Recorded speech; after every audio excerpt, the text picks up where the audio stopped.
Another episode of We Don't Color on the Dog. We have with us Escambia County Sheriff Chip Simmons. Chip, how are you? I'm doing well. How are you doing, Rick? It is getting ready for the county commission meetings. It's like having teeth pulled. So I'm gonna I'm a glutton for I've been punishment. in plenty of meetings myself. One of the things that hit the news in the governor's vetoes was funding for ShotSpotter. Talk about what are y'all's plans, knowing that you're not going to get those state funds.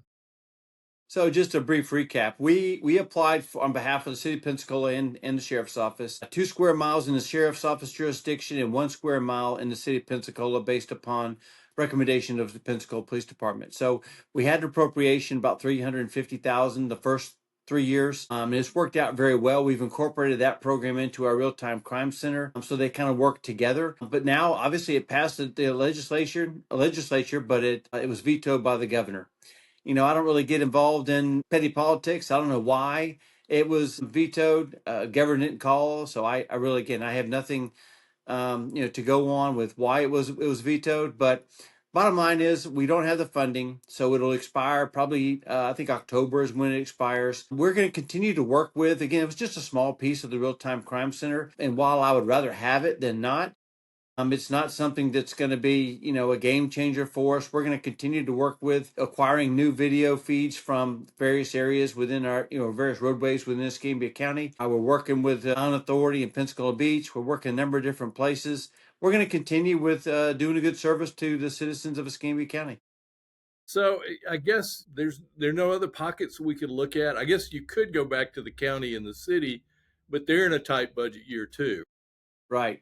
Yeah. Well, I mean, we looked at that again. $350,000 is a lot of money, and as you know, that the majority of our budget goes to personnel. So, I obviously wanted to put as much money as I can into putting boots on the ground. We want to put the deputies on the street so that they're available to answer calls for service. So it is as far as it's you see it as a big loss or not? I say it's a loss. It's certainly a loss. Again, a bigger loss would have been if we, somehow we lost the funding for the cameras and the real time crime center itself. Again, it was a part of the crime center, this overall package that we had, but it doesn't affect the feeds that we have in the schools. Say it doesn't affect the feeds that we have on the roadways. It doesn't affect our ability to put the portable cameras out in the field and have that real time the video feed going into us. Like today, we're at the Pensacola Beach with the Blue Angels. We'll be there all weekend, so we have those feeds from the boardwalk area now. We have those feeds on our portable cameras. So it's not quite a big a deal as that is. But look, what you had was an application that allowed us to, in real time, identify how many shots, what the direction of the shots were. And it does. It helped us to get to a location a little bit quicker than we normally would.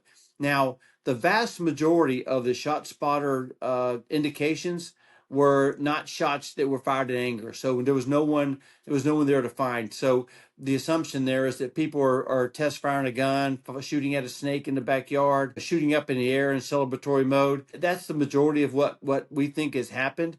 But there have been a few occasions where those couple of seconds before someone called 911 that we were able to be en route.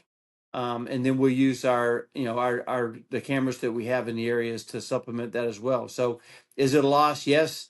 But I'm a big boy, and we took a look at the budget, and I would rather use the $350,000 that we would have to pool to keep it going. I'd rather use that to continue with the deputies that we have in the field. That makes sense. It makes sense. On June 30th, we had the town hall over Liberty Church over in District 1. Sorrento Road came up, and I watched that, and it was interesting your take as far as that speeding isn't the issue, at least not in the traffic accidents there. Talk a little bit about that. Yeah, I had a conversation with Commissioner Stroberger, and I told him that the only information I can give him regarding crashes were what I get from the Florida Highway Patrol. We don't work traffic accident investigations. The Highway Patrol does that. So I got the numbers, and I specifically wanted to know about the fatalities that we have had in and near that roadway. And the determination was that those were due to people that were under the influence. And not necessarily speed as a factor, but people running off the road or colliding with another car. because they were under the influence. So I didn't want to, you don't tell people this is exactly what's taking place. This is why this crash occurred, because many times there's more than one reason for these things. So we also put our speed trailer out there. As you know, that's our trailer that's able to take a measurement of a speed, how many cars are going, how fast they're going. And in the time we had it out there, speed wasn't really a factor. It was, we had like, at one point, we had 4 hour long where we only had one car that was speeding. And again, it's an isolated roadway at night. I get all that, but it didn't reflect speed as a major problem on that roadway. Doesn't mean there's not accidents. Doesn't mean there's not a deadly accident there. It simply means that these are the facts, and that's what I wanted to go on. I wanted to explain to them that this is the reason for the fatalities, and this is the numbers that we have regarding the speed. Now, again, there were some questions at that town hall about potholes and about shoulders and lighting. And I agree with all of that. There are potholes all over the road. There are no shoulder to speak of. It's not a very well lit roadway, and it is a long stretch. And some people tend to go a little bit faster. They get a little bit distracted when you have a long isolated roadway like that. Honestly, there's a lot of roadways like that, not just on Sorrento, but in Escambia County and throughout the entire country. There are roads like that. Again, my job is not to say we should do this or we should do that. What I felt like I wanted to do is just give people the facts as I knew them. Well, and we know, particularly in the southwest corner of the county, it was slower to develop. And you're right. I was just sitting here while you were talking. I was thinking, you've got the West Fairfield Road is very straight. You've got Bower Road and Sorrento. They're all sort of were done. That's the cheapest way to make the road, is to make it straight. And it was more about, I guess, getting somewhere quickly. And we've had a history of Gulf Beach Highway and Lillian Highway having, because of the late at night and, the lack of lighting, all those I've lived here 50 years, almost as old as you are. Everyone's almost as old as I am.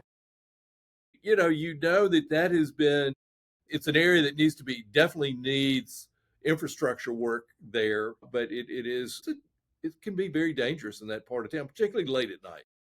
I would certainly say that it needs some attention. Mm-hmm. And there are people that are smarter than me. Not many, but there are people that are smarter than me that about roadways. I'm not talking to one of those people, but I'm just telling you. No, I do. And on a serious note, I do think there are people that understand roads and understand what it takes to either widen the road or to make shoulders or to put lighting at a certain period of time.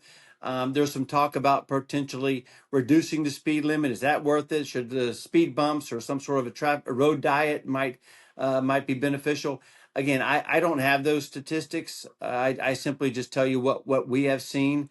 Because while we don't work traffic crashes, we do respond to a crash with injuries. We try to help people that we know if there's people that are injured.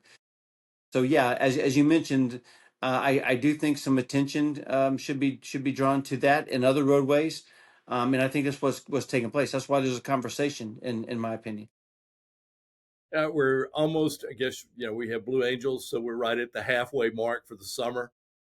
How's the summer been for your agency? Well, we measure it by the amount of violent crime. The calls for service remain the same. Typically, summertime we have a lot more call volume. Our car burglars, our vehicle burglaries have gone up, but they do that every summer. We arrested 3 juveniles just last night, I think it was, or night before last, for car burglaries, and we had to chase them all, and we ended up catching them. So we have.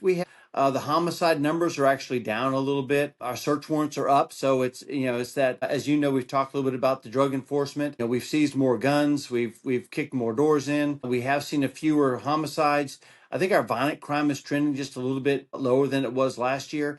But I'm not the one to say, hey, look what we've done, because these numbers can change quickly, and we got to keep the gas, keep the foot on the gas. Yeah, you've been in this long enough too. And I try to warn politicians, don't get too hooked on the crime numbers, because it doesn't take, in an area like ours, it doesn't take much for it to show a big percentage, because, like you said, we don't have as many homicides as larger cities, but you can have a spree and it's kind of, it's out of anyone's control other than the people with the guns. Well, it is. And speaking of that, we had a homicide last night. It's a neighborhood dispute. and an individual went to confront another individual, and a guy shot him multiple times, and we ended up making an arrest. The one before that was a domestic violence where we had a nephew shoot an uncle to death. These are things you can't predict. These are things that all the boots on the street can't stop. So those things are out of our control. From a law enforcement perspective, we can educate all we can. We can push for people to count to 10 or just leave the area. But the bottom line is, we can't be in every neighborhood, can't be in every neighborhood driveway. We cannot be in every kitchen whenever a fight starts. So we have to depend on personal responsibility as well. So I say that to say that while the numbers look promising, and we're seeing some anecdotal evidence of improvement, the real-time crime center and the cameras, as I mentioned before, is an absolute game changer. And the criminals know that. The people know that if they're in a stolen car, we're going to chase them. We're going to try to pit them if we can. They understand that we're going to work with the U.S. Attorney's Office and the State Attorney's Office and try to get you the longest penalty that we can if you have a gun with you. And as long as we continue to put the pressure on the bad guys, I think we'll continue to have some improvement. That's great. That's great. When's the next Blazer Academy start? Well, on Tuesday, we just finished our alumni Blazer Academy. Cool. And you know what? We started doing some evaluations, and we haven't done it in the past. So alumni class, we started doing them in the men on the boys' side. The girls have already been doing it on their Blazer Academy. And the only negative we had was it wasn't long enough, because the alumni Blazer Academy is only 3 weeks, because I wasn't sure. These are older boys now. And I'm like, how much do they really want to sit and listen talking to, old people like me? But we had a blast. We had a good time. The kids had a good time. And so we're looking now to do it. We probably won't have one for the rest of the year because it's pretty manpower intensive. If you do something and you really want to do it right, it means putting a lot of time, a lot of effort into it, not just me or not just Whitney who runs the girls side, but everyone. We have to put a lot of effort into it. So we'll do at least one boys and one girls next year, and we're looking at potentially having a girls alumni next year. And it's, let me talk just a second about this. We don't just have 13, 14, 15-year-olds. We have some 15, 16.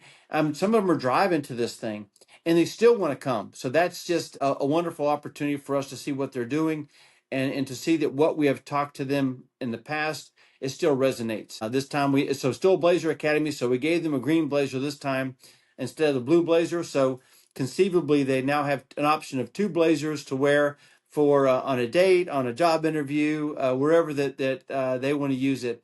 But it's just probably still one of the best things that we do here. And this is something that's sponsored or paid for through the foundation, right? Escambia County Sheriff's Foundation pays for all of it. They pay for the dress that we give them. Now, sometimes we have a sponsor that pays for a meal.